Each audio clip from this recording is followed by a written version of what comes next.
மானம் குறையும் இன்னு மாசு படியும் இன்னு வீணா கதை முடிஞ்சு போச்சு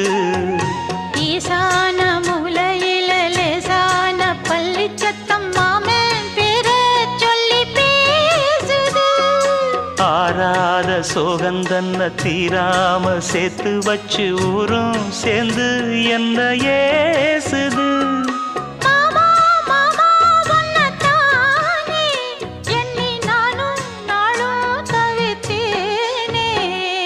கூண்டுக்குள்ள என்ன வச்சு கூடி நின்ன